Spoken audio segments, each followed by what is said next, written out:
talking about old school wrestling, but I don't know if you know the backstory of Sting, but he was like the protege to the dude that was gonna be the backup for Hulk Hogan, Lex Luger. Like Sting loved Lex, and he was trying to be just like Lex. That's why originally he was like blonde, buff, tan, and then boy. Then did his whole Crow era. Mm-hmm. Still to this day wrestling at AEW. Like he's that's all he does. Yeah, and he's retiring though. Like this 2024, I think they're doing like a final match. I don't know when it is, but it is awesome to see him like still. He's like kind of. What is it when you're not shadowing, but somebody's shadowing you? Like a mentor? Mentor, yeah. Yeah, like he's mentoring Darby Allin. Oh, okay. Which is like a tiny guy. You would think... I don't know how you would... I mean, I guess size doesn't matter, but like... You think you would get a comparable person in size and be like, yo, you're just going to fill in my shoes. I mean, I don't like know. Roman Reigns to The Rock, like he took his spot kind of over a course of like a lot. Like 10 years after. I haven't watched like new wrestling in 15 years. Oh, dude, but it seems like it's a lot of smaller guys now. Like, because maybe they're trying to do more big showy things, you know? And back then it was just like steroid era, just fucking yoked. And that's what we need. That's the next era is what it should be, a steroid era. Dude, for sure. Everything's 100%. Better with steroids. Why not? It needs to be fucking baseball needs to go back to it. Let's hit some fucking dingers out there. I never understood like pitching battle. Yeah, I never understood the drawback of wrestlers doing steroids. Yeah, there shouldn't be. Yeah, who gives a fuck? It's entertainment. Yes. It's not. If they're who cool can with doing piss it. the cleanest, right? Yeah. Who cares? And also baseball. It's baseball, pretty golf? much dude. How non-contact. cool would it be to see a guy just launch it 450? Well, do they drug test? There's still people. Well, I know they can, but what if they were on juice too? Yeah. Oh well, they just actually are. They're doing a rollback of the golf ball.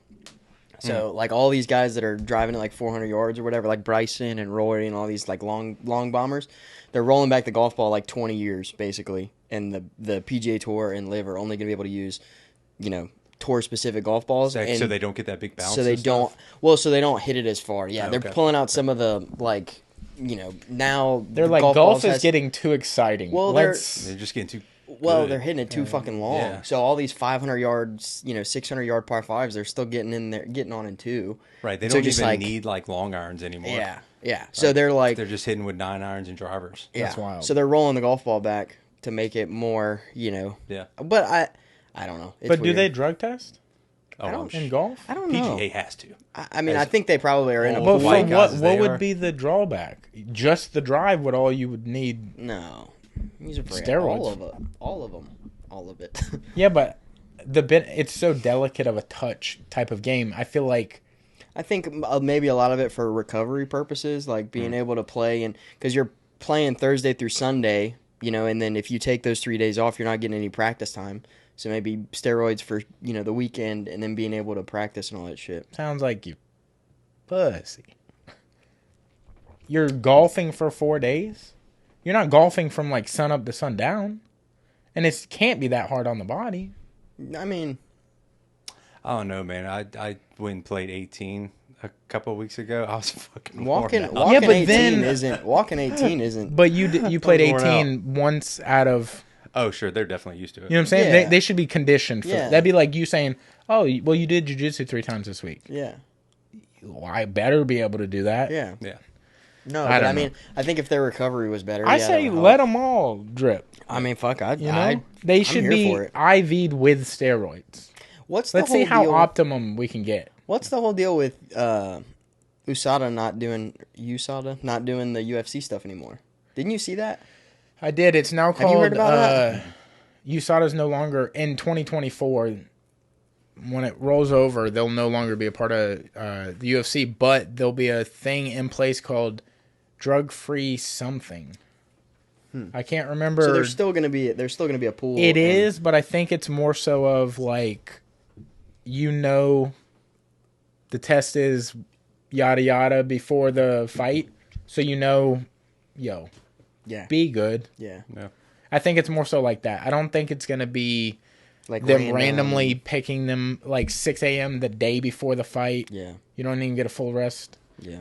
I don't think it's like that. But I can't remember exactly what they said, but they trashed the UFC on the way out. And then Dana White went on like a press conference spree. Like every press conference he was in, like post fights, he would bring it up and be like, fuck them guys. But I can't remember exactly what they did. So the new guys were trashing? No. USADA on the way out was like, said something, and Dana White's like, they're scumbags. And I'm like, yeesh. It's kind of tough because, I don't know. There's a lot of things they fucked up because they ruined some careers because they would call out people for being quote unquote dirty. Yeah. But then when the test was proven, like, yo, they legitimately took a supplement that was approved, but this batch was tainted because apparently there's numbers and shit on packages that you can run it back to the exact tub it was done in. Yeah. Where these fighters proved that they were legitimately clean, didn't know they were taking something that wasn't good, but they would never, like, do a post article saying they were clear. Gotcha. They would just say, yo, dude fucked up, and then you get this, like, oh, he's a steroid abuser. Yeah. And you would never... labeled as that, but they didn't do enough digging to find out or put it out that it was some There's a lot of weird shit like that. Like, why can't you smoke weed?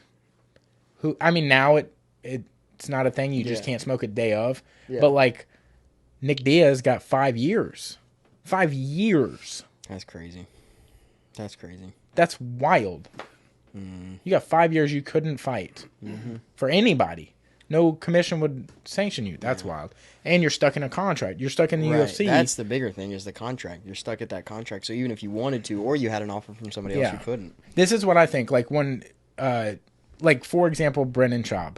He is a retired fighter, but if he ever decided he wanted to fight again, he's legally stuck in the UFC for like 2 or 3 more fights. Yeah. I think if you retire and they should give you a window, like you have to be retired 5 years and then you're out of the contract. Yeah. Who's going to try to wait that long? Right. You know? Yeah. Like that should just be like, if Jorge was serious, because they kind of talked to him about fighting bare knuckle, he should have been able to. Yeah. You know? It's weird. But the UFC being the monopoly that it is isn't going to let, that happen. I think Dana White and Brennan should box.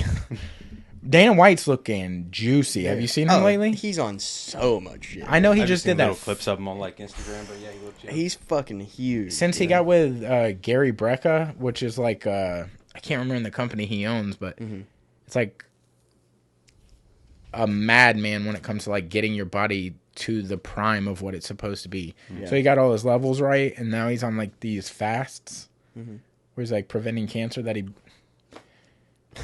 doesn't have, I guess. I don't know. Weird. I attempted. Good for you, Dan. Yeah, they're tough. Oh, yeah. How did your fast go? Didn't you do an 80-hour one? No, I wanted to. I got to like 30 hours, and I was like, fuck, I'm hungry. What am I doing? Yeah. I'm not doing it. Nobody's challenging me right now. Like, let me just... because I didn't go into the fast thinking I was going to start the fast. I was like, I haven't eaten since 6:30 yesterday. Let's see how long we can ride this. And I was like, I'll just do 80 hours. So you didn't even prep to do... I didn't. Yeah. I didn't prep groceries, like, to do broth and stuff. I was just like, we'll fucking run it. And then I was like, you know what? I've actually been having coffee, so that's probably not part of this fast. Gotcha. I broke it, so... Yeah, it's tough. You ever do a fast? I do like just the daily stuff. I mean, nothing extreme like that. Like I usually have my first meal around 2:30, and I'll eat between like 2:30 and 7:30. So I usually do 18 hours, 17. But it definitely didn't start because I thought it was like the most ideal thing to do, even though there is a bunch of health benefits to show like fasting is really good for you, and a really good way to keep weight control and like weight loss. But I did it because I am not a breakfast person. I wake up, I'm not hungry. Normally so it's definitely easier for me to just wait a couple hours and be like, I can push it till 2:30. My biggest thing for my whole life is I love to eat at night. Like I'm a night horse, so like that's where I'm most hungry. That's normally where it's bad, right? Is when you eat right before you go to bed. Dude, it's the worst. Yeah, right. So now I try to eat in bed as stop at 7:30. You're like, yeah. Dude, the problem is you get it to be like a routine where you're like 8:30 will pop around and you're like, I'm fucking It's got to be something starving all of a sudden. Yeah, and if you have it, you're eating it. Yeah. I want to apologize for our last podcast because we were so low energy, and I don't know why. I don't think we talked about it at the last podcast, but we didn't bring up your background in like cutting weight and doing shows and shit. Like, that we completely talk missed about that a point. little bit. Like we should have been like literally confiding in you information. Meanwhile, my legs are trash for the rest of my life. I'm just ruined because we just did it the old way, ego driven. Yeah, I mean, y'all's results were pretty damn good, though. I mean, yeah, but now I have no knees. Now I have no knees. I might as well just be a midget, just cut them straight off. I can't use them.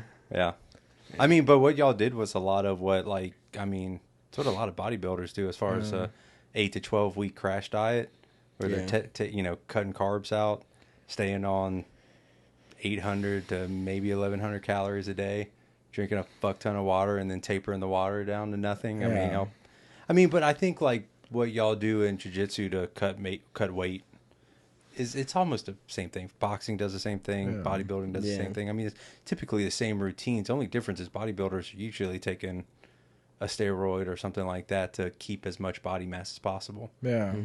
What got you into doing it initially? Like, what were you doing beforehand, and then what was like kind of adjusted your interest into doing it? So when I was like young, like 19, 20, I was working in the RV industry. I think I told y'all that maybe in the last couple of podcasts, that I was doing that, and I got like, I wouldn't say super overweight, but I got really unhealthy just being a salesman and sitting down all day and not being very active. But I played football in high school, and like to see my body at 18 go from like really fit to like a fat piece of shit got me like really, pissed off. Just not good. Yeah. So I remember like putting on clothes, and you just like not being able to put on your favorite clothes, and you're like, this sucks. So I like joined a gym. The guy at the local gym, me and him like hit it off really good, and I went to the local supplement store because I wanted protein and a pre-workout and all the bullshit that Isn't you get. it wild that we immediately jump to that? Yes. Like when you're starting, you immediately go, I just need supplements. I gotta get it all. I'm that way though. Like, for instance, if I go golfing, I got to go buy golf shit. Yeah. Like, hey, let's not step on the swag. Yeah, I'm not saying all that. I mean, like, I'm that way. Like, I got to get the best shit. Yeah. Because I'm not going to do this half-ass. I've always been that way. I'm a whole ass this motherfucker. Yeah, exactly. I might suck, but I'm going to look good sucking. Like when Michael Jordan played baseball, like, I'm not going to be good, but I'm going to look good doing it. Yeah. So I went to the supplement store. Shot right there. And I went to Max Fit, and one of the coaches I used to play against, he owned it. Was that Jason? No, not Jason. It was Coach Olson in the Navarre shop. Obviously, I knew Jason because he owned the Pensacola shop, but Coach Olson used to coach Navarre High School, and he coached Niceville when I used to play for Fort Walton in Washington. And I was like, oh, shit. And we got to talking and whatever, and he was like, man, I'm looking for somebody if you're interested in working here. And I was like, I wasn't, but then I was like hell yeah. Then I started thinking about it, and I was like, man, I hate I'm not interested. I don't want to be an RV salesman my whole life. And 6 months into working out, man, I went from like, I think I was like 265. I was probably my heaviest, and I got all the way down to like 185, which was a lot of fucking weight for 6 months. And that doesn't even describe what happens to your actual body. Oh, dude. Just losing weight sounds crazy. You're like, oh, that's awesome. But then like, you get muscle. Oh, yeah. Like the muscle came back too. Yeah. And I just looked like a totally different person. And I called him back and I said, hey, you still got that job available? And he was like, yeah. So I quit my job, went back to school to become a nutritionist. Oh, wow. And got my associates and, did all that to do science nutrition.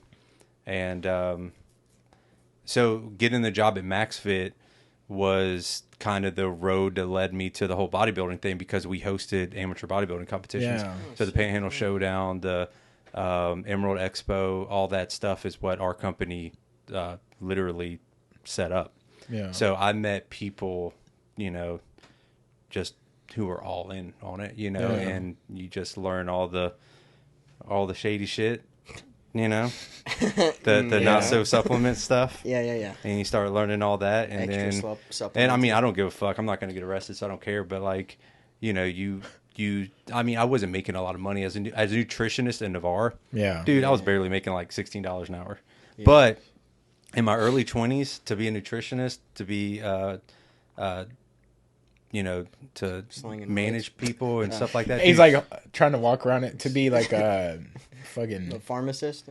Well, you know, like sell drugs and shit. Yeah. You know, dude, be slinging them roids or whatever. Like, you know, sling apple juice. I don't know or whatever. But like doing the personal training, doing the nutrition stuff, and doing that shit, you met. I mean, it was a. It was like Miami Vice. You know what I'm saying, bro? You know what I'm saying?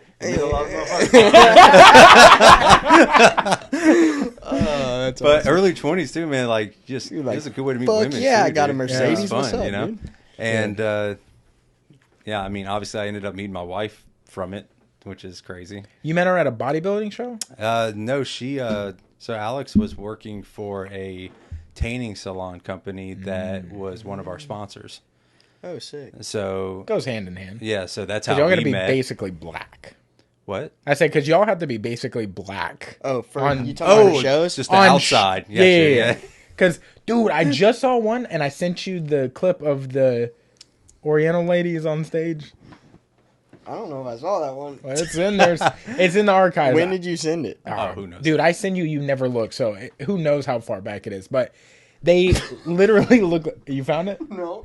Oh. The one you sent me like an hour ago. Yeah. Show him that. The one he just sent me. But it's like 3 Oriental ladies, and they're doing the final pose off to see who's going to get first, I think. Yeah. And they just painted neck down, so her face are like pure white. Yeah, you got to blend that shit. Yeah, and they didn't. Also, they look like their face look like dudes' faces. Like they do not look like ladies. Yeah. No shots, but I'm just saying, like. But when me and Alex like started hooking up and hanging out and stuff like that, she got really into it. Like not drug use, but she got into wanted to do like the bikini part of the shows. Yeah. And dude, like at that point, I was like, I don't really care about doing it anymore because experimenting with drugs and shit wasn't like my ideal situation. Yeah. But yeah. And then she did a handful of shows. I think she did like 4 shows in a year and a half, which is a lot. Damn. Wow. Because that's constant cut and how do you go through that? Like as a partner, you're like, hey babe, you want to? I'm gonna be eating in the other room. Yeah. It was pretty tough. I mean, I don't know. I don't think it was that bad. Like she was pretty. She's very track minded to where like if she's got something in mind, nothing's gonna affect her, dude. I could have had fucking a goddamn Hershey pie on her face and eaten it, and she would have been like, whatever. Yeah. I need to go to like a. That's not her thing. A will teacher. Like willpower teacher. Yeah, whatever. I don't know who Will is, but I need to go to Will. Who? Yeah. If they have like willpower, no, I don't need to go to like seminars? A motivational. Yeah, I don't need to go to no guru, but I need somebody to be like. I need somebody to be texting me, "Hey, fat ass, what are you eating today?" You need to join a cult. That's what you need. Yeah. Colloidal silver and like drugs. Yeah. So how many shows did you do? I only did 1 show. Oh, really? In the whole thing, and it was a novice competition. Yeah. I realized real fast because we did NPC shows, which are not drug based. I mean, they don't test for drugs. They're not all natural shows, stuff like that. Which there's definitely a field for that, but you're never going to make any money or get anywhere through it. It's all about the NPC shows because that's how you get your pro card to like make it if you really want to do it. Yeah. So the show I did was a novice NPC show, and I realized very quickly that I would have to take more drugs than I'm comfortable with to really compete. And her and Alex too. Like even the bikini girls, man, they take shit to to gain the size and to get us cut. You have to dabble in the taking stuff. You know what I mean? And it was something we weren't like comfortable with doing at the time. Now, I think there is definitely smart ways of doing it to where it's not going to affect you, both physically and mentally. But everybody's genetic makeup's a little different and how their body reacts to certain drugs. Yeah. And I don't know. I just didn't want to do it. I was kind of like, fuck, man, this is cool. But, man, I saw so many guys. I even worked with a buddy who was fucking yoked, and I saw how much drugs he had to take, and he still wasn't winning shows. Yeah. And he was fucking huge. The problem is like, it's judge based, isn't it? It's always Yes. so it's like you might not be the look they want. Right. Well, dude, Alice got fucked in a competition in Mobile. I think it was her third show. She looked the best that she had ever looked on stage, and it was. I think her open was like 7 of them, and she came in third.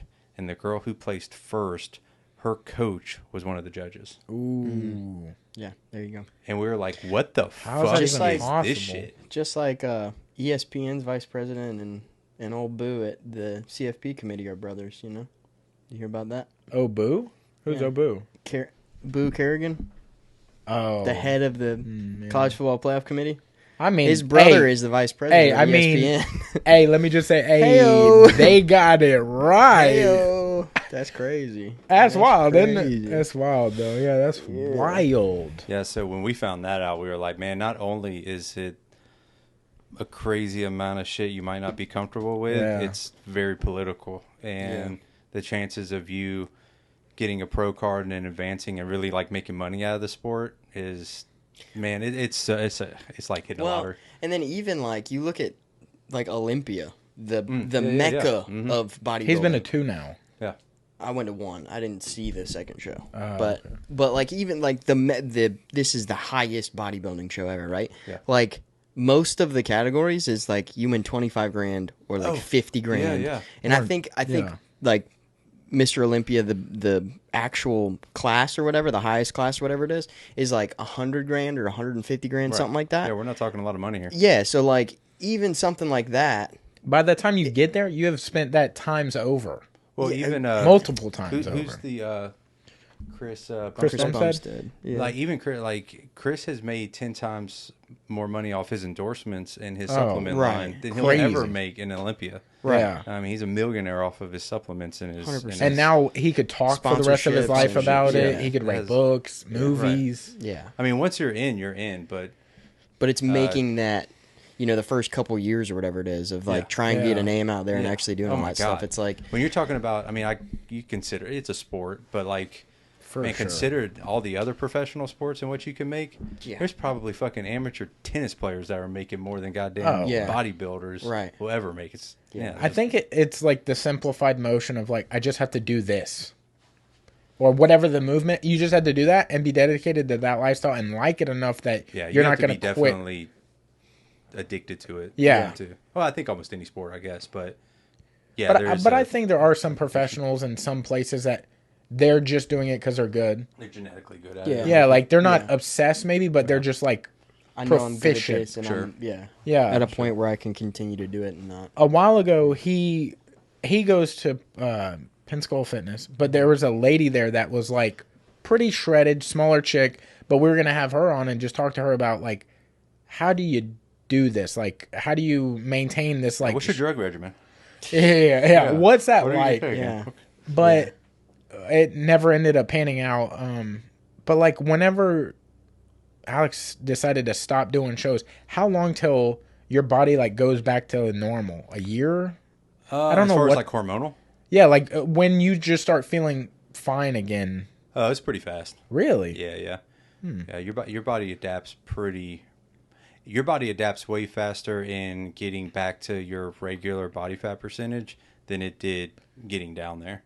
So like it takes 12 weeks of intense diet, water depletion, all that shit to get your body to look at a certain way.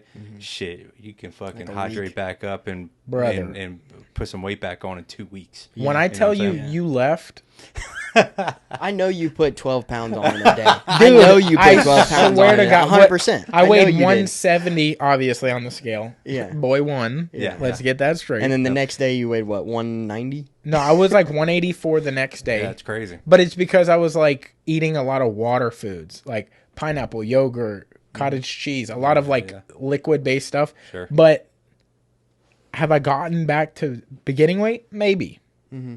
Touched it a few times and just like kind of getting Yeah, it's crazy how quick you can just bounces fast. Like Alex Pereira, he for the debut championship fight where he won the belt from Izzy, he had to weigh in at 184 and he weighed 226 24 hours later when he fought. Which is the night of walking insane. into the arena, he was 226. Right. It's almost 40 pounds. I mean, Yeah, it's you gotta 41 wonder pounds. how close were you to fucking just falling out. Yeah, exactly. Like really, like 40 pounds. Have some Like sort of an like actual dying, dying- fucking yeah. dying experience. You know what we like- should have did? We should have been like, now we got into the low. Who can get back to the beginning weight faster? That would have been fun. That's terrible.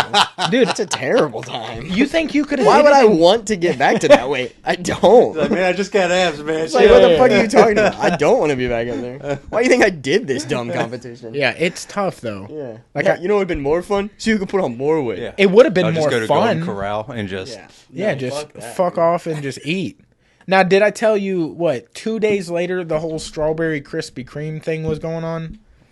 The glaze on the strawberry or the thing, it was like huge apparently, and I literally found out when there was like an hour left. Krispy Kreme, it was like 9 p.m. and you were like, "Is that a dozen donuts?" And I was like, "There's only 6 left," and then I finished those 6. I ate managed 6 in the car. I ate 6 in the parking lot. Got home, ate the other 6. Yeah, no, that's crazy. But I was like, it's strawberry. It's one time ever. Were you by yourself? No, I had somebody watching me.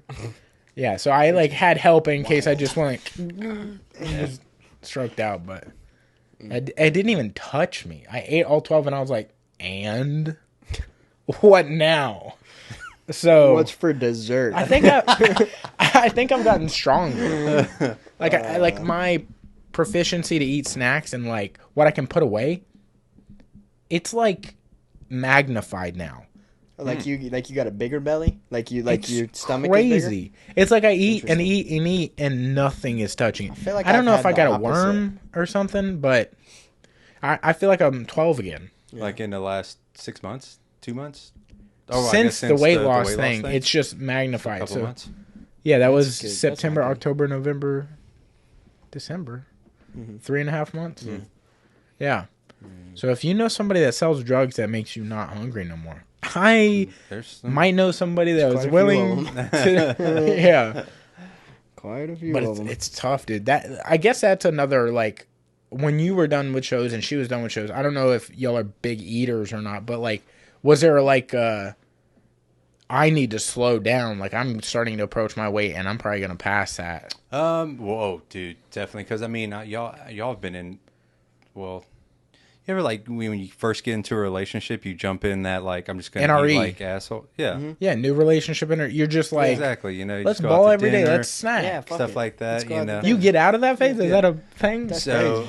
You stop feeling that way? You So stop especially snacking? like after the shows, because that was like that held like our first like year and a half, 2 years of our relationship. Y'all were still doing that together when you Right. first. And yeah. then so like after we were like we're not going to do shows anymore, I stopped being a nutritionist and I started having another job. And so yeah, it was definitely like let's fuck off and enjoy ourselves. So there was definitely a time, but we've also always been people who, because we were in that lifestyle and I was for like 6 years, like food prepping and stuff like that. I mean, we still do today. Like Yeah. we every Sunday and Monday we food prep for the week. We've Yeah. always been that way. So y'all have been to both sides of the spectrum as far as like, super strict, and then now we kind of like letting loose a little bit. Yeah. Those are both super bonding. You go through a meal prep, like I'm cutting weight with somebody, and you get to the like, why are you so fucking angry all the time? Yeah. That's a bonding. Well, see, that's that's another reason I married Alex, is because she has never been like that. Like She never got hangry? Like she'll get crazy. hangry every once in a while, but Yeah. not towards me. Towards like some fucking traffic or something. Like not to. And I mean, I. Yeah. You know how like Which Theo is- Bond No, I says got like you. I'm not racist, but every now and then I'll have a flare up in traffic. Yeah. That's kind of like her. Yeah. Who just did that? Oh, Shane just did a bit on Beautiful Dogs where he's like, Dude, that special was so is good. I think So fucking good. Shane's might be on the top right now, man. Dude, He's so good. might be? Yeah, he's so I good. think the Well, world there's just so much hasn't competition. caught Not up to him. competition, but Yeah. healthy competition. Yeah. Yeah. But dude, Shane's Bro. fucking on fire right Dude, now. that Tom set was Yeah, it was lit, bro. Awesome. Yeah. That was so Dog good. tits? Dog tits bit? Yeah. Bro, Yeah. I leaned to him and I was like, that's an episode for tomorrow. Yeah. Dog tits, bro. Dog tits, for sure. That's crazy. He had some old school bits in there, too, Yeah. that came up. You know, I heard that. Subway, Subway and then the AIDS. The AIDS one was one. The back-to-back finishers. Yeah. What was the... Oh, he talks about the shopping cart manufacturer and something, too. Or he's done the bit where he calls the furniture store. Yeah. He's done that. I think it's like old. I don't know if it was ever Comedy taped. Central shit. It might have been like a Maybe. short set that he did it somewhere. But I've heard that bit before from him. Because in Phoenix, he did a set which I knew couldn't air, but I was wondering if he was just doing it because he knew his other three went so well. He put the bit about his drug overdose in college. Oh, yeah. And I heard that on Comedy Central. Yeah, like, this can't be happening. Yeah, Ari Shaffir and I was show. like, why is he telling this joke like this? Yeah. This is old as shit. And but yeah, he'll do that just cause. And when after the show in Biloxi, like when I went backstage and was hanging out with him, I had to ask him. I was like, is this set like just something you're putting together and seeing what works? Yeah. And he was like, that's exactly what it is. He's like, this is not my final, like what I'm going on tour with in January. This is just seeing what works and what maybe doesn't play well, and then going from there. Because I was like, this is kind of weird that he's only doing like 4 shows in December. Yeah. And it's just like Arkansas, fucking Biloxi. I can't remember what the other 2 were, but and then like he's not doing anything. Yeah. And then going on his actual tour in January. Well, I saw you. So I like after the show or whatever, we had to go to the bathroom, so we like ran and did that really quick, and then I didn't see because I was like, I know you said something about coming out front. Yeah. And I was like, fuck. I was like, there were 9,000 people, and we had to run to the restroom. But I saw you guys, or I saw you in the Topgolf thing when we were leaving Bo. Oh, you were still there? Yeah, we were walking out. I played for a little bit at Beau Rivage. He texted me, but I thought y'all had each other's number. No, I didn't have his number. So my bad. Like right before the show, well, I'll give you the backstory. Like, you remember when Tom was here doing Blue Angels flight? Yeah. Mm-hmm. So they messaged me. That was so cool, by the way. I love that he did that. Yeah, he messaged me that morning and was like, "Hey, me and Sean are in town. We're going to try to stop by if we have some time." And I was like, "Oh, dope. I'll clear out a schedule. Just let me know if you're going to get here." And anyways, like he messaged me way later that night and was like, "Hey, man, they held us here way longer than expected. We're not going to be able to make it." And I was like, "Hey, no problem." And he was like, "But I'm going to be performing in Biloxi. Let's meet up in Biloxi." So I was like, "Dope." So that's kind of how like I was even set up to go there. Gotcha. Yeah. So, well, when we met in Biloxi, he had literally, man, at 4 o'clock, something like that, 4:30, they had just got there. Yeah. And he had like 30 minutes for me to come in and like, I didn't even do his head shave. I buzzed him with the buzzers and like lined him up real quick and sent him off. And we were rushed right out because he had to like do this video thing for Beau Rivage and all this shit.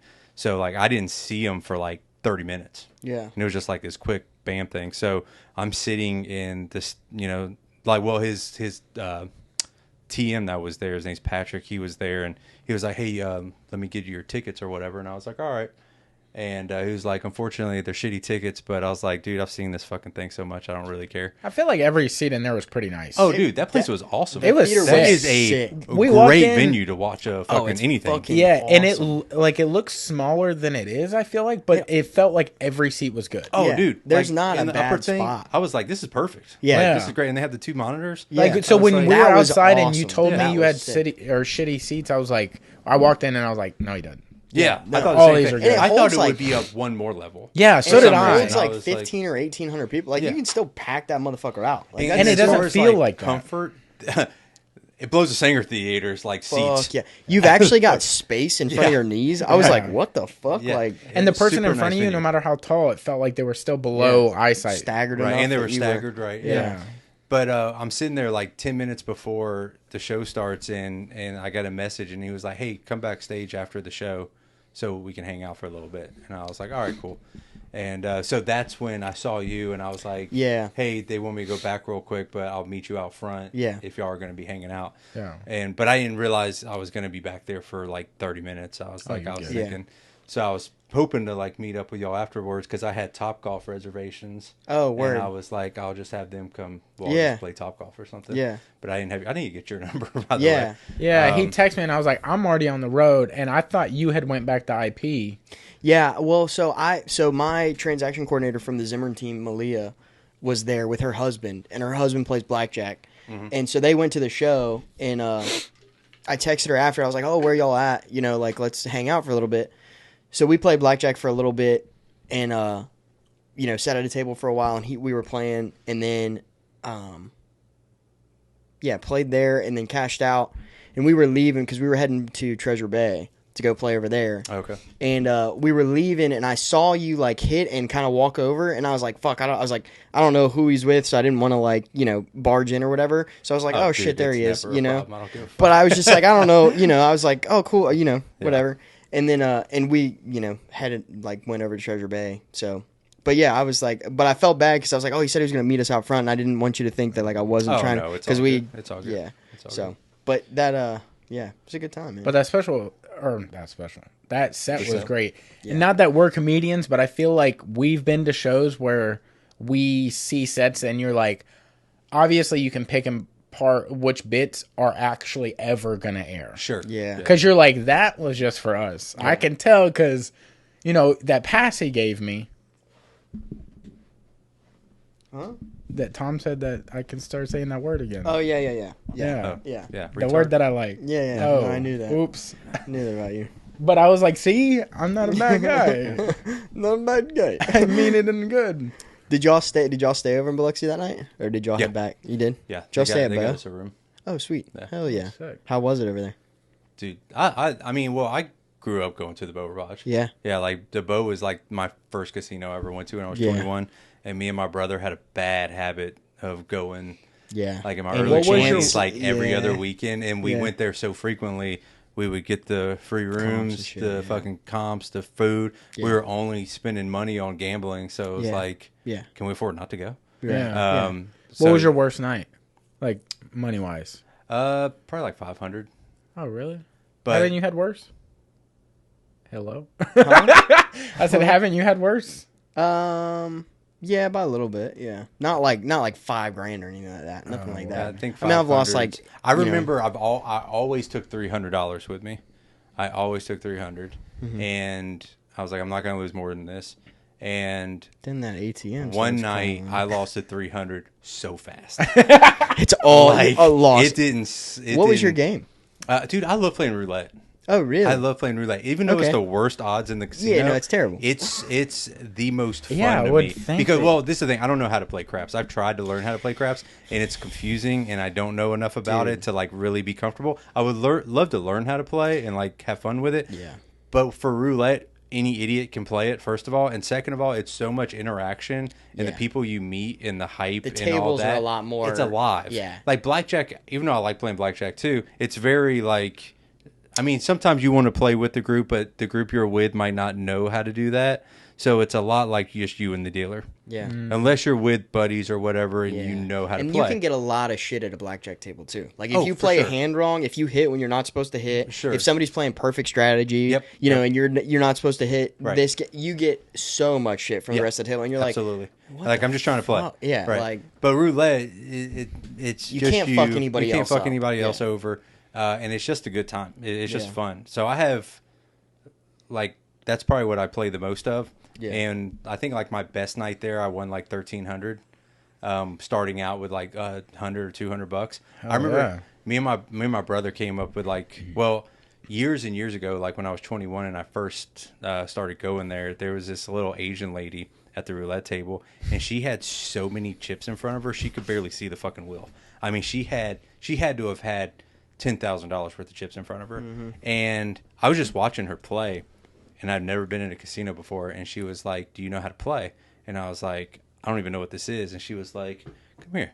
And I sat down next to her, and she told me like her philosophy of how to play and play for a long time, and you know, sucker their comps and shit like that. Yeah. So she gave me this strategy, and I've always used this strategy to play. And you're not going to win like a crazy amount of money, but you can play for a long period of time, stay on the table a lot, and get all the comps. That's and shit. That's what I'm a comp whore, dude. Same thing. I'm a comp Give me all whore. your fucking food money. Dude, we're about to go to ADCC in Vegas later 2024, and like half or almost the whole trip is paid for. Yeah, like nights. I've got dude. nights everywhere because of, you know what I mean. We're maybe paying $20 for the hotel. Yeah, it's like crazy, dude. It's like I'm like, are you sure we're not out to suck somebody's dick or something? Like, this seems my weird. favorite fucking thing. I love it. One night, me and Adam are playing, my brother, and we started at like 9:00, and. Dude, you know how, like, just time can get away from you for a little bit? Yeah. And all of a sudden, I started smelling biscuits. Like, and it was the fucking breakfast buffet was getting ready. Dude, I think I was telling you. It was like 3:30 in the morning. I was like, what the fuck has just happened? Dude, casinos are a trap for sure because there's no windows near you. Yeah. They know what they're doing. So you don't see light. And they're pumping oxygen in that bitch to keep your focus up. Yeah. And they're, blank ceilings, busy floors because they want your eyes to stay up. Yeah. And not to look down, so you're just in this world of fucking Oz but it's super fun. That's what happened to me. But I'm addicted. Like I had it happen literally Saturday night because we went bow. I played at bow and I went up like $100 or whatever. And I was like, okay. I was like, I'm just gonna cash out here and like everything's cool. So we left and went and played at Treasure Bay for a little bit, and then I went back to IP because that's where we were staying. And so I was like, okay, I can sit at a table here, not have to worry about driving. So it's 3 different casinos in one night already. That's nothing. Oh, that's yeah, nothing, but dude. I mean, for a non-gambler, sure. I'm normally, like, wow. If I was Ubering or somebody else was driving me, I'd have hit Golden Nugget, Harrah's, Boomtown, Treasure Bay, like Bow. I'm not a big Harrah's. blackjack guy there, but I play baccarat too, and their baccarat tables are actually really good at Harrah's. Yeah, if I knew how to play baccarat, that would really probably be dangerous. That's like the polo only or something. That's the like only with a place I horse. play baccarat normally. What is baccarat? Dude, just go all the Asian dudes. It's all all the Asians play. So it. Asians love that. Cards and cigarettes. Yes, lots of that. I said cards and cigarettes and way too many chips. They put so much money on that game. But is it dominoes too, or is that a different game? What? That you play with dominoes and the cards? Or is that a different No, game? that's a different. Okay. Yeah, that's a different. Because there is one. another one that you play with dominoes. How old is Hylton? You know what I'm saying? I can't remember the name of that one. Like, you're 100 years old or something. Like, you're like, I know every casino game ever. Dude, I have...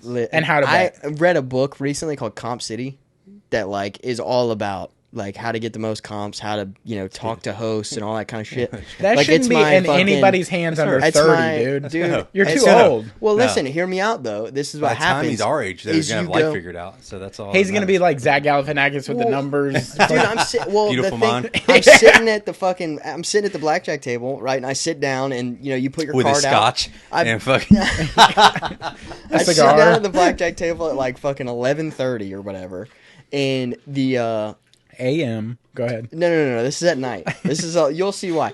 So it's like 11:30. I sit down, and the pit boss comes over and gets my card, and I start talking to him or whatever.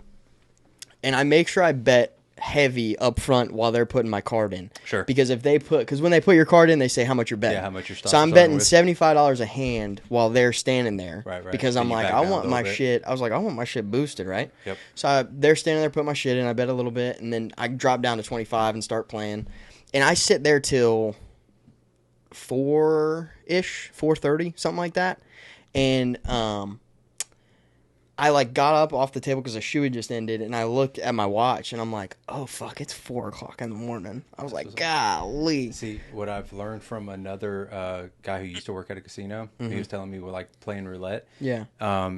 Anytime you win, like a hand, and they will color you out because you already have a decent amount of chips. Yeah. Keep those chips and just pocket them. And if you want to go back in, just use cash. Yeah. So they can't track how much. Right. Yeah. Well, they can't track it, and they're also tracking how much cash you're putting down, not chips you're putting down. Yeah. So again, that's just another comp thing, which is a that's cool that. thing. That's that A player mentality right there, dude. That's for real. They talk about that. I don't know how good y'all are at gambling, but this feels sound good, don't we? Yeah, you know what it feels like? It feels like we're like betting small chips, but we're gaming this system, bro. Listen, I walked in. I put $200 down on the table, and I walked out over $850. So I played this week? pretty. Yeah, I played nice, pretty dude. fucking Yeah. well playing blackjack. Hell yeah. At I one might point, give I you was $20 and just see what you can do with my money. $20 not going to get you far. Yeah, it ain't. It's not even a hand at the table I was playing. Yeah. So Scared money don't win. You got to remember that. yeah, you gotta. My money is freaking out. Yeah. I'm giving it to you in pennies, My money's brother. shaking in its boots right now. I'm giving you my piggy bank and it's. What can I do with this? Motherfucker's oinking as you're handing it They're over. like, they just give me money. You're good, bud. Go get some food. You know what? You should go to a buffet.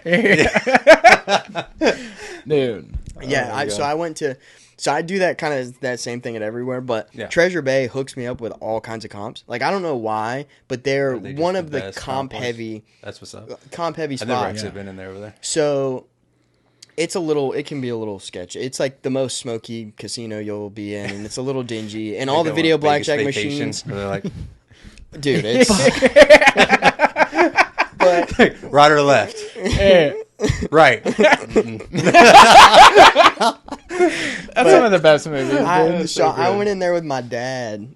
This was like a month and a half ago or something, and they're one of the only buffets over there still that does lobster and crab legs Oh, shit. on Fridays and Saturday nights. Yeah. So whenever we go over together, we Fucking like to go do that. It's just genetically modified And it's- crawfish, bro. It's not even. Well, they're steroids. it's not. I'm not saying it steroided was up great, crawfish. but they're the only place that does it. So I was like, "Fuck it, we'll go." So, my dad has his card or whatever, and we finally get called up to go to the buffet, right? And he hands him his card, and it's like, how much do I have on here to pay for the thing? Yeah. And they're like, you got $3.50 or whatever off of the dinner, right? And the dinner's like 50 something bucks or whatever. And so he's like, okay, cool, just take it off that. And I was like handing him my card, and I was like, how much do I have on mine? And they were like 148. And my dad was like, what the fuck are you doing, dude? I was like, I'm just getting my dinner paid for, pops. beating Like, system is what I'm yeah, doing. what's up, dude? Yeah, enjoy your $30 off. Yeah, it was funny. It's good shit, but yeah, that was a good ass weekend. It's a good time. It's wild. Good time. Yeah, the show was good though. I was super happy with the set. Yeah. Tom never disappoints. So Who else do you feel like is on top of their game right now? Shane, I feel like Shane is just once he gets to the masses, and I know he's blowing up right now, but he ain't on Tom's level yet. No. Like he's not on that like everyone knows who the fuck you are yet. Like Sebastian, You've got to Tom. be in the comedy scene to know who. Yeah, Shane I is. feel. I mean, he's getting. I feel like a either little that wider. or the podcast scene because he's Yeah. on everyone's Matt, podcast. dude, 'Cause their as podcast good is as he is for hilarious. stand up, he's the shit on a podcast. Yeah. Yeah. Man, Mark is. I just saw Mark in Mobile. Yeah, he's killing it. I think Theo is making a wave, not in the stand-up, Just in but celebrity entertainment. Entertainment-wise. Yeah. I think This he's is the on thing. a wave. I love Theo. Oh, Theo is fucking hilarious, especially on podcasts. Yes. I do not like his stand up. Do you like his stand up? He's been saying that for a while. I'm with you. with me? Yeah. I'm not saying it's not that he's it's bad. It's yeah, not that yeah. it's bad. Yeah. It's not you. that it's bad. It's not just, Bert. Right. Oof. Oof. Yeah. My bad. Damn, dog. Hey man, I can't say certain stuff. Hey, yeah. You're right. No, You're like, fuck hey, you brother, doing, brother, man? brother. You're right. No, I'll you're talk right. for I know you. you don't edit People- these, but hey, Yeah. BRT, I love you, baby. Hey, dude, at the gym, they found out that I just wasn't that stoked that we were going to the, what was the comedy fest called? Fully loaded. Fully loaded, yeah. We went and like the lineup had changed, but we got to see Shane on it, but we didn't get to see Joey. And I was like, cool. And then we get to the, the headliner is Bert, and he starts to do the machine bit, and I'm like, you want to go? Like, Yeah. obviously we've all seen this. Like, Right. he's just going to be playing into that real heavy. And everybody at our gym heard. So every time they hear we're going to a comedy show, they're like, you're going to see Bert? Yeah. I'm like, Hey, "All I will right." say the movie was way better than I thought it was going to be. It was done well. I thought it was going to be a shit show, and I was Yeah. like, at the end of it, I was like, that wasn't bad. That actually was Better decently than I entertaining. thought. Like, shot really well. I tell you, it still, like, I've watched some stuff on it about how it just completely flopped. And it's they've still only made totally 10 mil back. in the Rotten Tomatoes or whatever. Yeah. It's got a really bad score, but the audience score I think was pretty good. Yeah. Yeah. I mean, I would, like, I did watch it. I would watch it again because I think it is Yeah. fun. Like, it was funny and it was entertaining. I mean, the But- part where on the train where the dude's head comes off and the body falls on, that shit's hilarious. That had me cracking up. I was like, yeah. okay, that was Yeah. pretty good. Man, who? I know you're not a big fan of him, but I think Chappelle, man, is still fucking just doing Chappelle, his thing, dude. You know what I think about? I mean, when I saw him in Boston, man, dude, Well, I bet that it was so fucking good. And what's so good about Chappelle is when he was on there, you know, he did the longest set of any stand up I've been around. So like in the last while, like he did it at 145. And his last 45 was him on a stool, chain smoking, and just talking shit, and it was so good. He's just at that level where no matter what he says anymore, it's just funny. Yeah, it's just in a groove. It's wild. I think one of the best to ever exist, which passed away unfortunately, but Patrice O'Neal. Oh, Patrice was one of my favorites ever. Yeah. Like he was so good. Like his stand up, yes, was phenomenal, but just talking. Yeah, that's how I felt about He Bernie would have Mac. Run the podcast world. Oh, yeah. He would run podcasts. Yeah, can you imagine? Like, that's a good question. What old school comedian do you think would be just a badass podcaster? Him, Greg Giraldo. I think he would fucking run because he's so smart. Like, Tough Crowd with Colin Quinn. He had all these people on, and it was basically like a podcast, but it was a Comedy Central show or HBO show, I think. But it was basically podcasting when Howard Stern was kind of doing it, and like, or who do you think would have went the podcast route instead of going like the movie or television show route? Yeah, see, I think those two, Patrice, because Patrice was in Hollywood. Like, he was in a few things. He was in The Office. Yeah, he's like one of the warehouse guys, and a few movies. But like, I think he would have always did that. Like, he would have dabbled a little bit, like kind of like Tom does. Like, he just kind of touches a little bit. But like, his main bread and butter is podcasting and comic. Like, I don't know if all the people like, Barney Mac would have been fucking crazy. I still get amazed by how many people don't know Tom. Oh, I know. It's kind of crazy. Because I'll get... he's a top 3 in the world. Yeah. I would think he would be a household name at this point. I know. You know? Because I get people coming into the shop who have like saw like the news article. Yeah. And they'll come in and be like... Who's that? So how long has he been doing comedy? And I'm like, what? I was like, 25, 30 years? Yeah. I was like, well, where have you been? Yeah. And like, oh, I never heard of him. But... And they'll just say some random, like, Mark Norman's good. I'm like, you know what? Mark, but you don't know who Tom Segura is. That's wild. Yeah, that's like, crazy. That's crazy. Yeah. Yeah. Yeah, dude. There's a ton of people, dude, that I feel like just... I mean, time moves forward, and you forget about a lot of older people. Like, there's people that are... Dude, Kevin James is about to be a Beau Rivage, by the way. Dude, I saw that. And he has a bald head and a beard. I was going to be like, Kevin, you it's called like Owls Don't Walk or something. Yeah, that's a weird title. Yeah. I didn't get it. I think... When is he going to be there? It's February or something. Or March, months, maybe. Right? We should go to that. Phone. That was the first comedy show I ever saw, was Kevin James. No shit. In like 2010, 12, something like that. Yeah, my whole... Like, my mom and dad... Good? Oh, it was so fucking Dude, funny. is he ever not good? Did you see Don't Sweat the Small Stuff? I remember seeing... All-time great special. Peeling an orange. Would you jump rope in the attic? I peeled an orange about an hour ago. Yeah, he's just soaking wet. Sweating. Dude, brother, that I remember, like, Premium Blend and Comedy Central Presents. Like, because it was Premium Blend first, and then it was Presents. Yeah. So many people from that you're just like... You forget some of them even do stand up anymore. Like, I didn't know Kevin was doing it until he dropped the Netflix special last year. Yeah. Or the year before that, maybe. But I was like, damn, he still got it. That TV show, Kevin Can Wait or Wait. Oh. I think it bombed or not bombed, but it got... They're not doing it I didn't even know he did another show. It was 2 seasons, Kevin Can Wait, and the chick that he was on King of Queens. Oh, King of Queens? Mm-hmm. Yeah. She was on it with him. Damn. Leah Remini? Yeah. Didn't she do something in Scientology or something? Yeah. Yeah, she got she went out on them. Yeah. Yeah, she left it. But she like blew them up on the way out. She did a whole series about it. Hey, if you're going to go out, yeah. shit on some people while you do it. You know? I just feel like that's one of those ones that you're like, let me get security guards before I like start talking, because don't they kill people? Oh, yeah. Hey, looking, I don't know. Rodney Carrington's going to be there February 2nd. I know, I just saw him here. Oh, you did? Yeah, when he was just here like a month ago or a month and a half ago. Man, he might have still to go got to it. that special, He dude. is still got it. I don't know if you watch Rodney, but motherfucker's got it, dude. 2 of the best specials I've ever seen was on Netflix. I don't think they're on there anymore. March But 1st. How much are tickets? Hold on. to which one? $9. Kevin James. Kevin James. Yeah. Bro, we should all go to that. That'd be fun. $69. Shit. Yeah. Bro. Dude, there's not a bad seat in the house, so you No, yeah. Now that we've seen it, you can Yeah, like you can literally sit in that's the a last s- row of the last place. That fucking venue is tight though. Yeah. That is really sick. Fucking super. Yeah, sick. $69, bro. Psh, shit. Shit, I already got free rooms. Yeah, that's what I'm saying. Yeah, dude. Right? You probably actually I do as well. Depending on what day it is, yeah, I definitely. What is- Yeah, what day is that on? Let me look. It's probably gonna be on a The fucking first. Wednesday night. The February 1st? March 1st. It's a Friday night.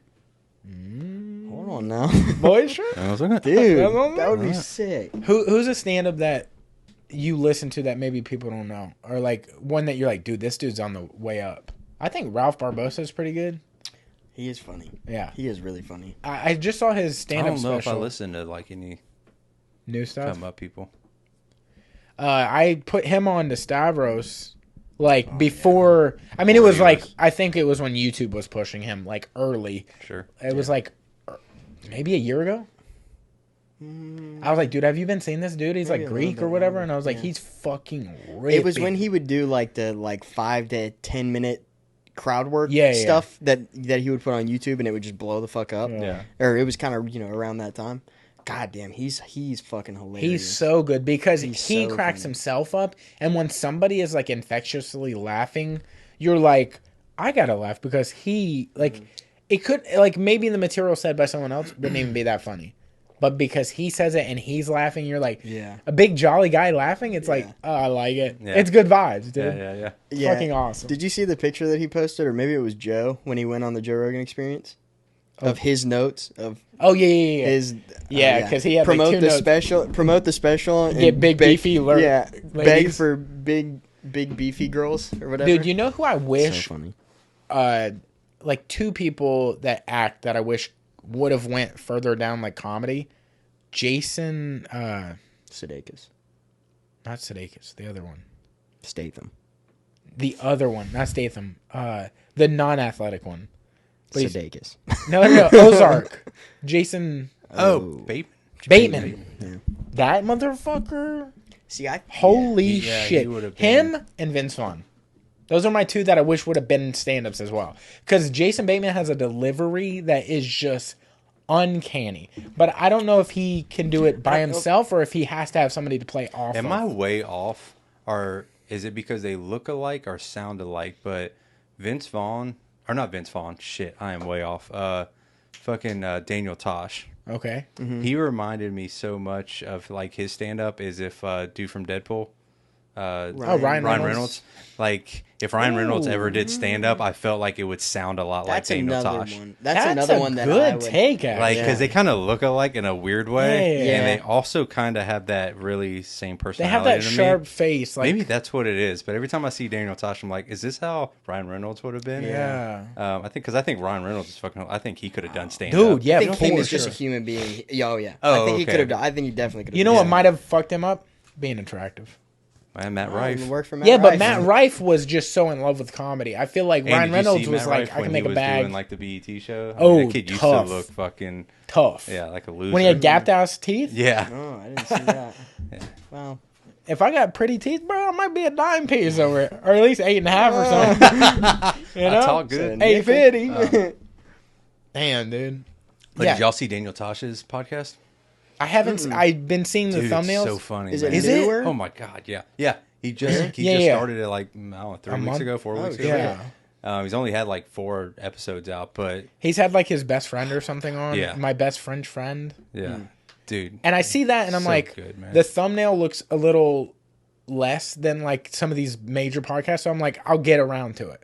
Dude, you It's gotta not watch as it. appealing, the thumbnail. But I know it's not. It's not. But there's one clip where he's. I don't even know the woman he's interviewing, but she's like, "How many kids do you have?" And he's like, 18. And she was like, "I thought you had 2." He was like, "Oh, I count the aborted ones." And she's like, "What?" he's so fucking fast.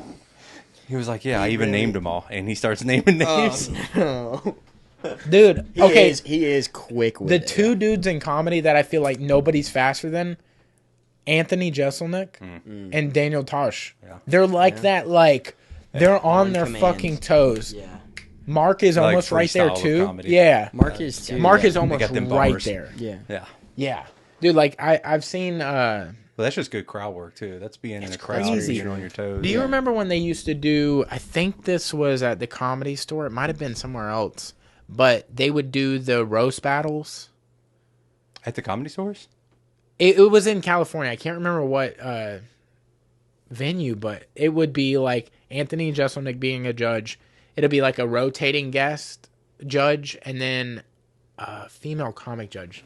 But those would also rotate. But he would primarily be one of the main ones. Okay. Dude, and he would roast them harder than they roasted each other. Like, and he wouldn't, he's do not remember prepping seeing for that. this. Right. Yeah. Because Just he, off the- like, off he's the like, block. who's on the lineup? And you just roast them like he had written this out months ago. That's how you know, like, when you can do good crowd or work. Tony Hinchcliffe. where Tony Hinchcliffe Tony's is also crazy. Good. But when you're watching a crowd work set or something, and you're like, this has to be fake. Yeah, Like yeah. this has to Yeah, be You're like, that's too pre-written. good. Like Right. yeah, when you're like, oh, that dude said that on purpose and he had something for it. Sure. Yeah. Where you're like, oh no, that's him just actually ad-libbing, working. right. You know, Yeah. like that's how you know that it's. Just, I also see opinions on this from other comics where they're like, crowd work doesn't show you're actually talented because talent is like writing. So it's like people will go bad on like crowd work sets, like full specials where it's that. Stavros did that. Matt Rife has one. yeah. I can't remember. Someone else did. Andrew Schultz did one. But it's like, I feel like that is think just he's as good as Well, I think writing that's in a different way. I think that's the debate of what comedy style do you like more? Do you Yeah. like storytellers or do you like joke tellers? Yeah. Like, what do you like more? Do you like the stories? I or do you love like the stories jokes? more. I just like the stories because I feel like you forget you're at a show or you forget you're listening to comedy somewhere in the story. You're like, what the fuck did the uncle do? Right. And then it comes back around. And then Yeah, if they're the really good, wraparounds is- they'll yeah, they they'll can- touch it bits later Right. again. Right. You Yeah. know, they'll tag it Chime back to again it. to the first joke. And I'm like, God damn, that's good. Yeah. Like Dave Chappelle famously, if you're asking Andrew Schultz, kind of went bad on Andrew Schultz, but he really didn't when he was on Joe Rogan. He's like, yeah, he was talking about Andrew Schultz and Joe was like, dude, he's on to a new wave of comedy. Like this is a new thing where they were doing like the turn the phone sideways and he would just kind of rant on like popular culture at the time when it was like the pandemic. And Dave Chappelle was like, that's cool, but that's not like the comedy I do. Like that's cool that he's got that and it's like a new wave and everything, but like that's not the comedy I'm into or what I do. Mm-hmm. But he wasn't burning him. I don't think he was like saying he sucks. He's just like, that's just not what I do. Opinion, right? Yeah. Yeah. It's different, So it's like, I think that's a reason I like Dave.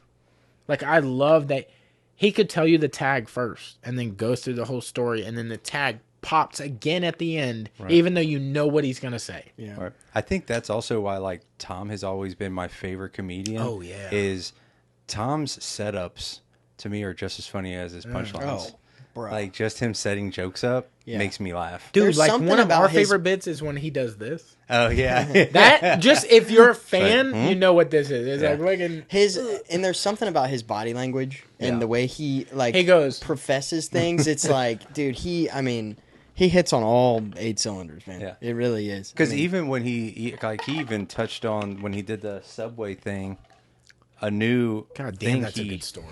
the whole That is thing such a he good never story. said was at the end when he was like, "Thank fucking God." Yeah. Yeah. I didn't actually like, or it didn't work out. Yeah. because Yeah. I would have been Jermaine. Yeah. And he's never said that before, but he said it that night, and I was like, dude, that's a hilarious ending for that joke. Yeah. Because could you imagine if Tom would have ended up being the subway guy? Yeah. Yeah. Like he would have never probably been Tom Segura. Oh, Like, he wouldn't have you know been. what I You mean? would have been like, is that the Subway guy? Yeah. Are we going to see the Subway guy stand up? We're going to see Yeah. Jermaine. You would just from write him Subway's off. Stand up. Right. Also, what's crazy is we were sitting there and you're next to me and he's like, yo, this is Subway band. I'm like, I fucking know, dude. And he's like getting to it. And I'm like thinking, dude, we're sitting in front of 2 monitors.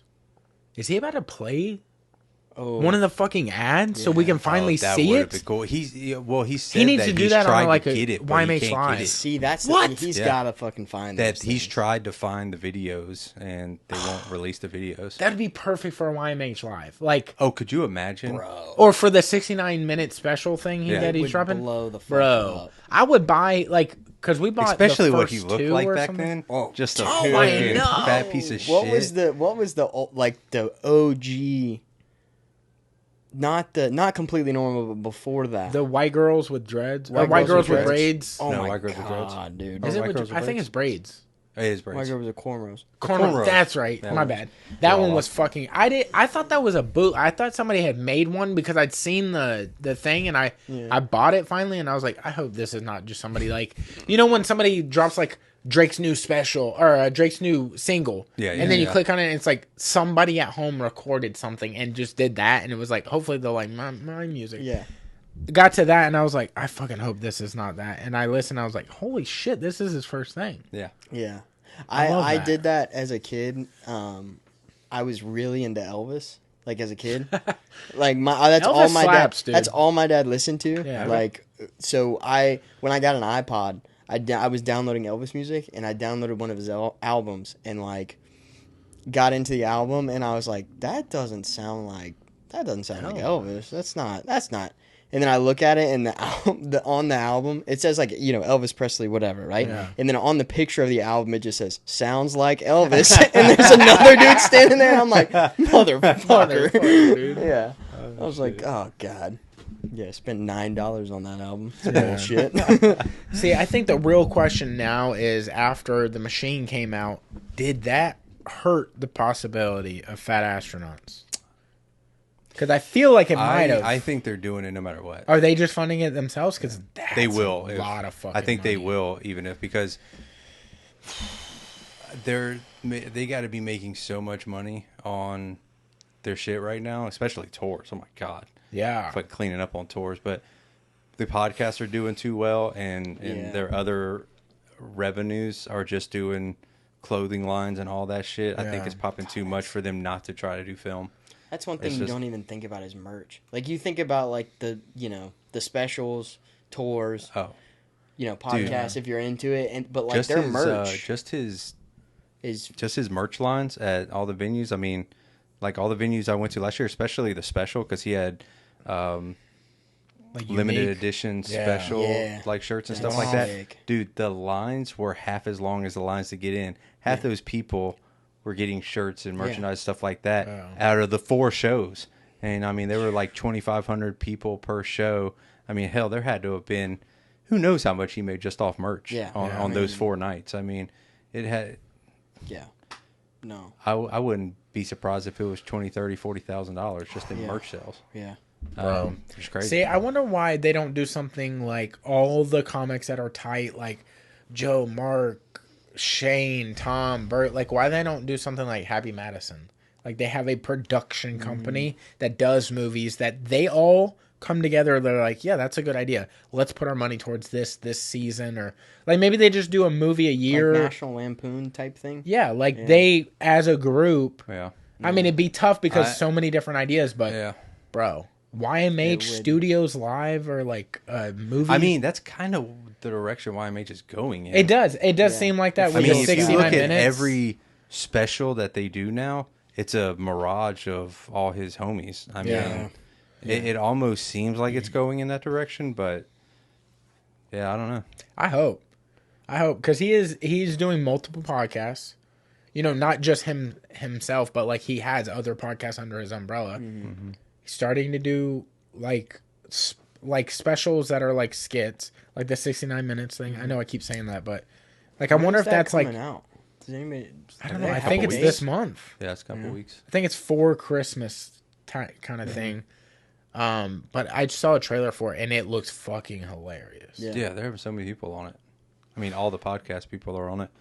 Yeah. Yeah. I gotta imagine they're doing something. I know Fat Astronauts is gonna they're giving it a shot no matter what. I hope they do it. I fucking hope they do it and they put it on their thing, or they like. Dude, they've shot so much stuff though that they haven't even really. That's what's making me think when whatever does release or whenever they do start releasing videos, dude, it's gonna be one after another. They have so much backlog footage. They haven't even released the shit I did last year in LA when I went out there in LA. Oh shit! They haven't even released that yet. Damn. So they're filming just so much stuff in preparation for movies, TV shows, whatever. Yeah. I think they're really trying to figure out what company is gonna jump on their bandwagon, so they don't have to fund everything. Yeah. Dude, they should get in Happy Madison, bro. Are they still even a thing? Yeah, Adam Sandler's doing fucking all massive. those Netflix is that still his things? I think is that's him and all his friends. Productions. Yeah. They just did fucking Murder Mystery 2. They did Hoobie Halloween. Dude, I love those movies too. Dude, the Murder Mystery ones, I think they're good. fucking hilarious. Isn't that first one with Jennifer Aniston? Yeah, both of them are. Yeah, it's the same crew. Yeah, it's just like they literally continue it from like a year after. Yeah. It's so funny. Dude, Hoobie Halloween, I think that shit's hilarious. Yeah. It's Dude, movie, I love that you just see glimpses of old characters. Oh, yeah. Like, I love that they even continue the sheets in the fucking front yard, the piss sheets, the reference from Waterboy. Yeah. Don't they have Ben Stiller in that? From the mom... From Happy Gilmore? Yeah. Oh, God. Dude. He's the This is my retirement house home. now. Yeah. Dude, Ben Retirement Stiller home is shit. low-key one of the greatest comedic actors of all time. When he plays characters Dude, like that are being Dude. serious... Dodgeball? Still one of the best things. Dude. Did y'all ever watch Heartbreak Kid? Oh, yes. That movie Where he's on so vacation? hard to watch. Yes. It's like, he can be like in them cringy roles. Oh, yeah. And it's like, fuck, this is uncomfortable. Yeah. But it's a funny movie. It's so fucking good. I haven't seen that one. Oh, dude, you should watch it. Yeah, I have to take a gander at that one. There's some good old ones that I remember watching a lot on like Comedy Central, where it's like they would just like rotate movies all the time. Oh, sure. Mm-hmm. But Yeah. that's where I saw that. Yeah, is he still doing shit? Is Ben Stiller still doing shit? I haven't seen Yeah, anything I think about he's it. doing more serious movies. Like he just did the like. Well, aren't they Secret coming Life of out with Schmitty another or dodgeball? Key I or heard there's a rumor that they're doing dodgeball too. That would Okay, I fucking hope so. But I'm you know what almost else I positive heard? They're doing a dodgeball. The too. Grinch 2 with Jim 2. Yeah, Carrey. yep. See, I don't know. Okay, so I know you said that, but I looked it up. I Googled it to try and figure out like what the deal was, and I've heard that it's not true. It was just a Brother, bullshit. let me cook over Believe here. me, I was stoked about it too, and then I Googled it, and all of my dreams were broken. Say what So, you're saying is a lie.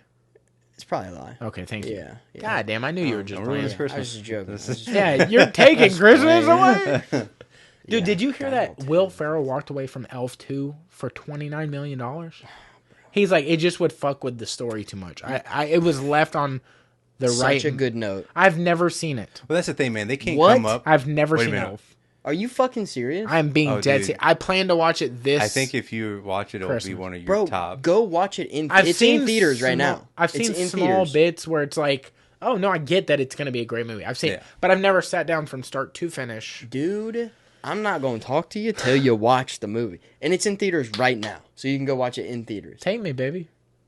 I mean, I'll do it. Man, I'm take 'em to calling a your date, man. bluff, I'll do out, it. bruh. Take them I'll out do to it. see Elf, bro. I will Thank totally, because you. that is You ain't wind the done 9 me in best- a while. That is one of the best fucking Christmas movies of all time, dude. Yeah. Such a good one. Such a good movie.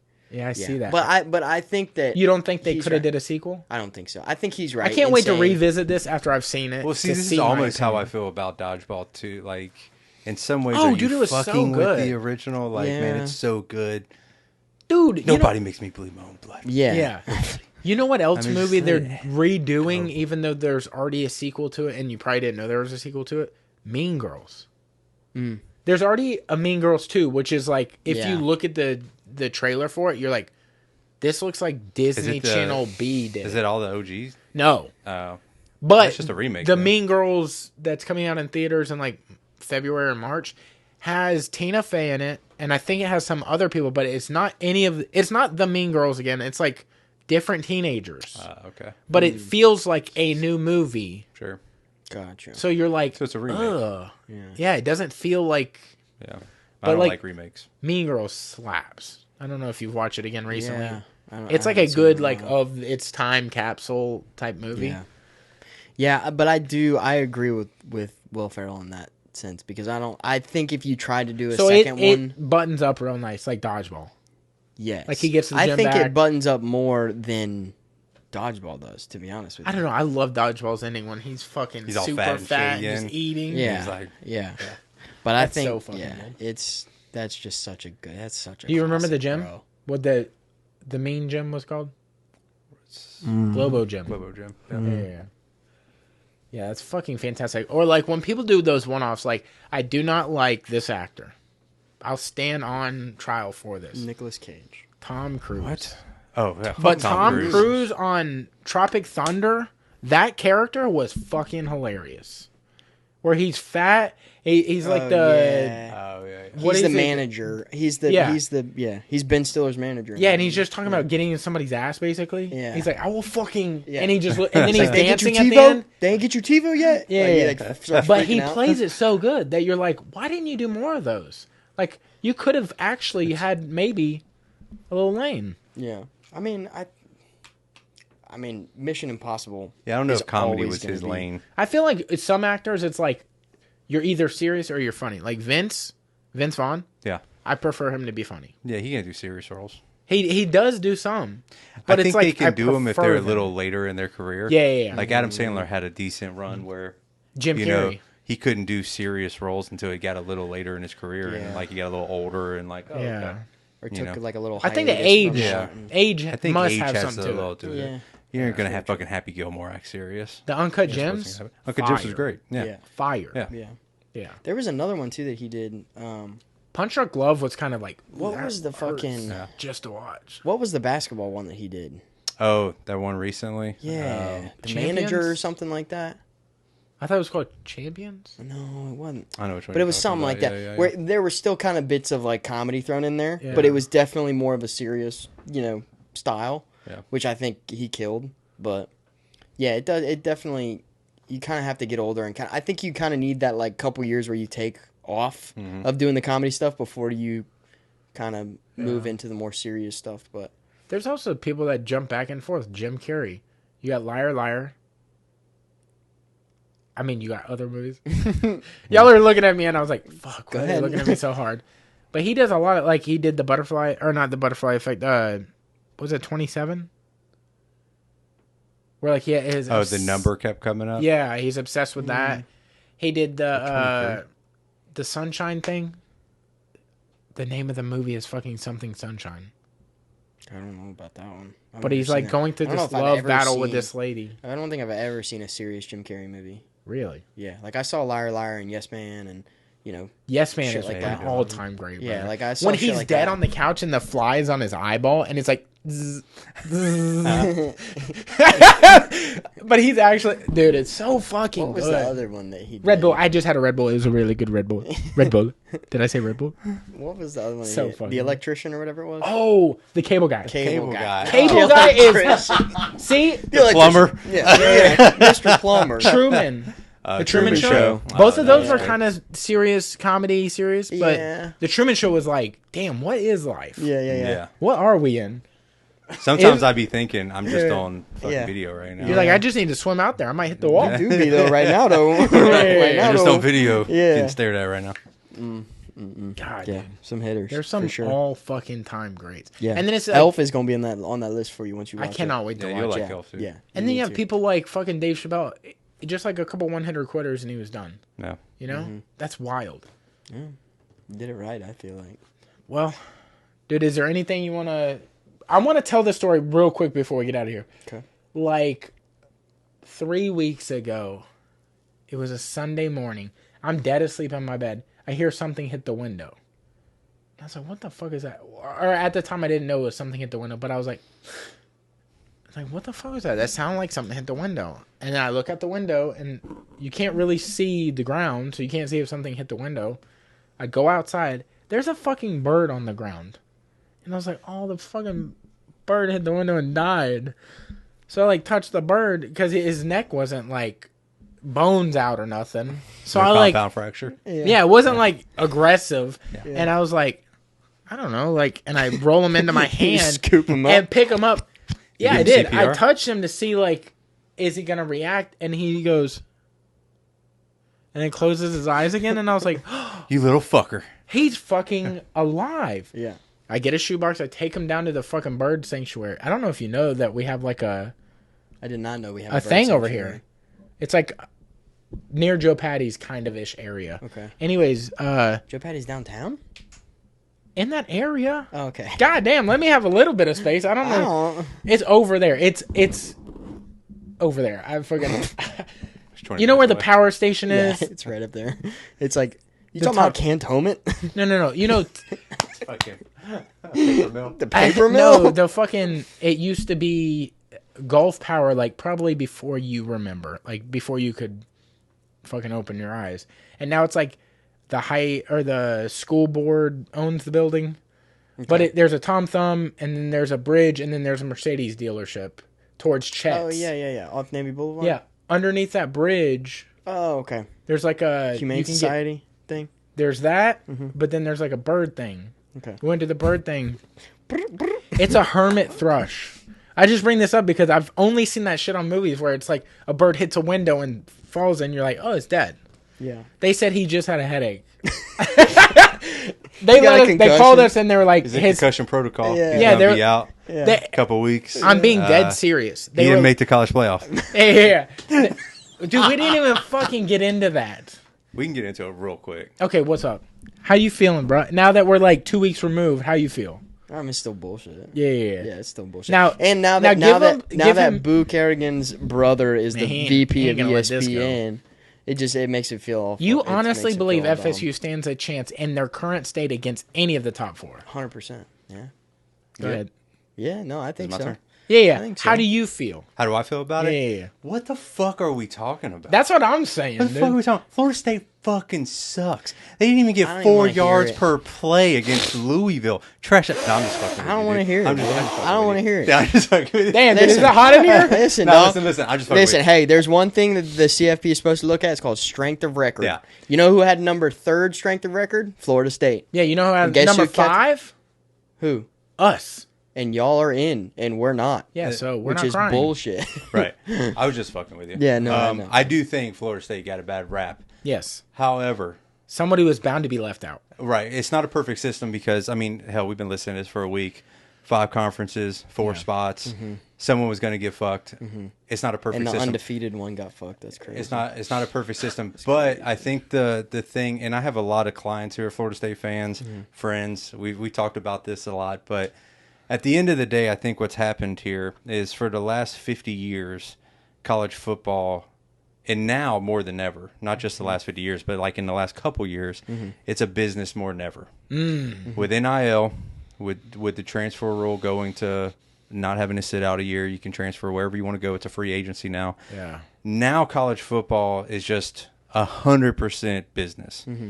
And I think when you had the committee getting pressured by the NCAA, and pressured by sponsorships, advertising dollars, you can't have a situation where it's a gamble for Florida State to play not 1, but 2 good games.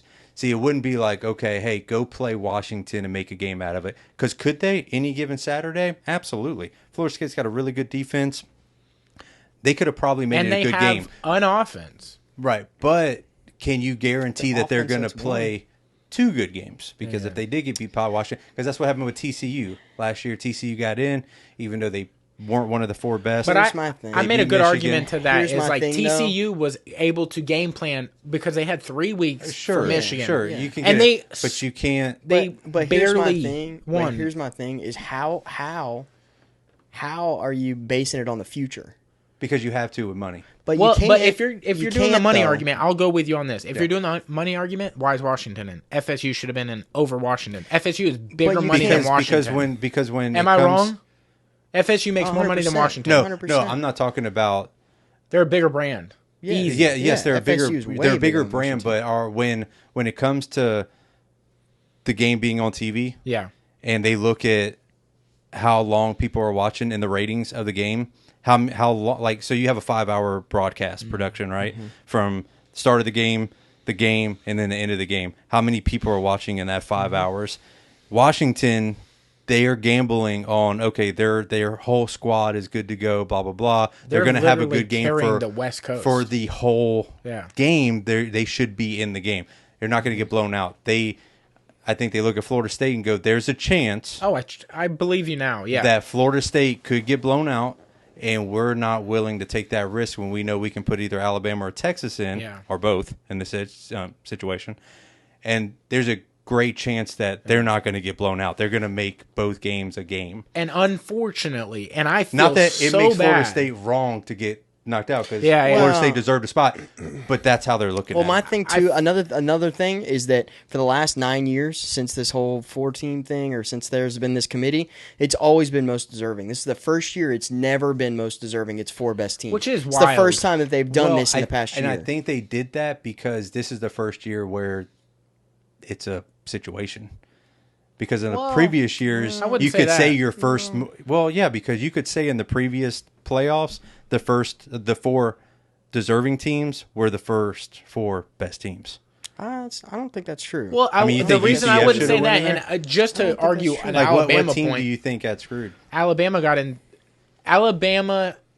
beat You talking about last year? Alabama beat LSU and then beat them again in the national championship with a shutout. Okay, that should have never happened in the BCS. Why did we do that twice? Because the third best team wasn't even close. I get it. Yeah, but like they don't deserve. We already beat them. And the year we lost to that, we lost by a field goal, 9-6. I mean, and LSU was rated number 1 that year. Yeah, but my thing is, it's just it's wild that now this year they decide to change it when there is, undefeated teams and there's so much. Like much of y'all's thing, unfortunately, rides on Jordan Travis. Oh, that's 100% what it was. And I said this to you the night we were watching the games. I was like, Jordan Travis doesn't get injured. Y'all are favored over a majority of the teams. Like I think y'all would be favored over us because you're undefeated and a star quarterback, and he might even still be in the Heisman. Well, Alabama doesn't get in if Jordan Travis. That's what I'm saying. Yeah. Like you would get favored. Even if we match up, we beat number 1. I still think y'all would have got in ahead of us. Yeah, I think y'all are favored over Michigan. They just have in my opinion, a super great defense. But so do we. JJ McCarthy, I'm not sold on him. Yeah, to be honest with you. Yeah. Penix, I think he's getting more tired as the season goes on. As you can tell by the games getting closer and closer. Although he did just play Oregon, that was always going to be a tough game. That was never going to be a cakewalk. And who is the Texas? I think, and I'm a Bama fan, I think Texas is playing the best ball of the season of any team right now. Mm-hmm. That national or in their championship game, I think they played a better game than anybody in the country played in their championship game. And I know the problem is they're not going to beat us twice. It's just not going to happen. That's what I feel too. But that game, that Saturday, I text you before we even got together. I was like, Texas might be the best team in the country right now. Yeah. Even though we beat Georgia. I think they're probably the best coach team. It just looked like they were just Starks, the type of offense he's run is very difficult to run through. I mean, our best year of Alabama players. Right. That's a problem. Yeah. But so do we. Yeah. And they got us when we didn't know who we were yet. Yeah. It's a problem. But yeah, my take on it though was Florida State got a bad rep. Yeah. But I think it comes down to business, and I think well, they couldn't take the gamble. I think listen, I think it's kind of flabbergasting in a way that even after the whole Jordan Travis thing, we found ways to win, whether it was our second string or third string quarterback. Mm-hmm. If it was any other team, if it was any SEC team, that quarterback and that team would have been held on the highest pedestal, that they found ways to win with a second or third string quarterback, which Florida State was not. We were penalized for it. I agree. Because we did not have a first string quarterback. But you also don't have the SEC schedule. But right. Like y'all wouldn't. Our conference is so much better. But SEC this year was shit compared to ACC. Let's be real. I think that also has to deal with the portal. Like it doesn't matter. People jumping from team to team. ACC was better. ACC was better this year than SEC was. SEC had a bad year, and that's unfortunate. But it's crazy the fact. I bet you if you put the strength of schedule for the entire conference up against, we fucking smoke y'all. Maybe, but and that's no disrespect. I love you. Maybe, but the fact that we still found ways to win with a second and third string quarterback. and weren't held up. We were penalized for it. And then that quarterback that was penalized wasn't even in the top 4 of the Heisman Trophy because of that, or whatever the fuck it was. And the fact that they left us out, even though we found ways to win against 2 more teams with those, with a second and third string quarterback, and they're leaving us out, is absolutely insane. It's crazy. I will say this. You want to put a cherry on top of the whole season, shut everybody the fuck up. You beat Georgia, regardless how you beat them, just listen to me, regardless how you beat them, come out with national championship merch. And don't talk at all afterwards. We can't do that. Why not? Because FSU already talked shit about UCF. Who gives a fuck? Be the new UCF. We can't do that. No, we're not going to do that. We're Florida State. We're not UCF, bro. FSU is that type of college. My thing, I hope after Wednesday or whatever it was, when Kirby and Mike canceled the press conference. The press conference. Yeah. My thinking is there might be some kind of boycott to this bowl. If they walk, they're pussies. All of them. Georgia and FSU can get it next year. I don't want either of them to play, and I want ESPN to have to bite that fucking bullet of paying ads and all that shit. If neither one of them play, I get to fuck you in your butt. Damn. That's insane. See, then why wouldn't they play? That's insane. Because I want that. You want me to fuck you in your butt? I want them to not play. I want ESPN to get fucked.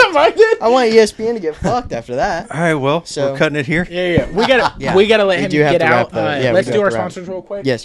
Cool. Very fast. So, if you want to learn how to fight, because this motherfucker talking wild over here about FSU being good, you go to Kazushi Club, Pensacola, 13-0, baby, 13-0, and you're gonna be fucking dropping people on their head, which seems like how you're talking, like you got dropped on your fucking head. So, if you don't want to be as sorry as FSU, Kazushi Club Pensacola is the team to be on. Actually get some skill, regardless if you're first, second, or third string. You might be winning some competitions. Still won with all of them, baby. Don't matter. You're better at jiu-jitsu than they are at football right now. Let's be honest. That's crazy. That's crazy, but it's true. That's crazy. That's crazy, said that out loud. But it's true. Because I'm not undefeated. You know who is? Florida State. Yeah. But what are they about to be after Georgia? Not undefeated. Now, if they can't go to Pensacola, Florida, Kazushi Club, they're going to Panacea Martial Arts, baby. Yes. Over there in Foley, Alabama. That is Tony Rayborn's gym. I don't know the address, so don't ask for it because I don't know. But something McKenzie Street. There you go, McKenzie. Just right up and down McKenzie, you'll find it. But yeah, that's Tony Rayborn's gym, an absolutely amazing gym, a great family gym over there. They just did an absolute tournament with Trey and them. Mm-hmm. Tony didn't win, but he won his first match. I know that for a fact. Yeah. Showed out. But yeah, huge gym over there. They've got classes for everybody, whether it's children's classes or no-gi or gi, whatever it may be. They've got classes for all of it. If you're over there on Wednesday night, you'll meet Rich Shimleski, who owns A Lifestyle Experiment, which is our rash guard and no-gi short sponsor. They have the highest quality of rash guards, shorts, gis, belts, whatever it may be. They're dropping all kinds of new shit, or just T-shirts. They do that stuff too. Now, and A Lifestyle Experiment at the same tournament, the Southeastern Conference, their entire sponsored team went undefeated. Yeah, no, I saw crazy. that. Serena, Rosa, and John. I can't remember John's last name. Terrible with names. But all of them won by sub, too.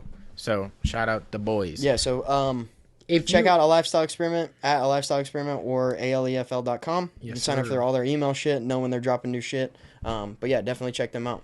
Now, if you want to get maybe a 13-0 tattoo, because it seems like that's what their ending record's going to be, Johnny Mumbles, probably 13-1, Johnny Mumbles is going to be the guy to go to at Sacred Ground Tattoo Studio.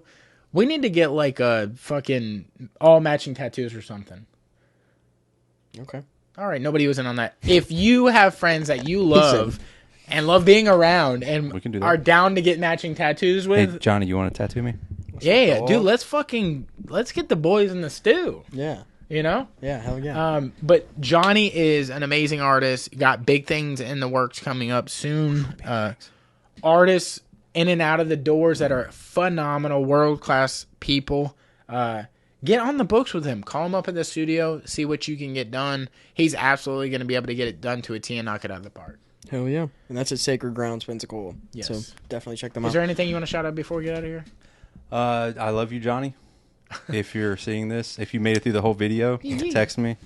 Hell yeah. I'm going to see if you watch this whole thing. Ooh. Hey. So if I don't get a text by, when's this come out? This will come out Monday, not this Monday. Not Next today, Monday. but next Week week. Next Monday. Yeah. If I don't get a text in 2 weeks Christmas. around Christmas, Not about Christmas. not about Christmas, Yeah. about the pod, you're a bitch. If I don't hear anything, you heard me. Come see me at Wilford's Barbershop. Fine Goods, downtown Pensacola. Get some Thompson beard balm as always. Am I like the most used guest so far? I mean, I feel like I've been on here a lot. RJ's got 7. I don't know who RJ is, but Six. I'm going to RJ say Summerlin, I'm the undefeated 6 or champ. 7. You're I made the third, playoff. Third place all time. Third place? Third place all time? I'm in the Okay. playoffs. I love it, dude. But You'll get up there. I Fuck you, promise. Chase. You're not coming back on this goddamn podcast. But yeah, as always, boys, it was fun. Hell yeah. Thank you, bro. Thank you guys for watching. Thank you guys for listening. We're getting the fuck up out of here. We love you. Go Knowles, baby. Roll Tide.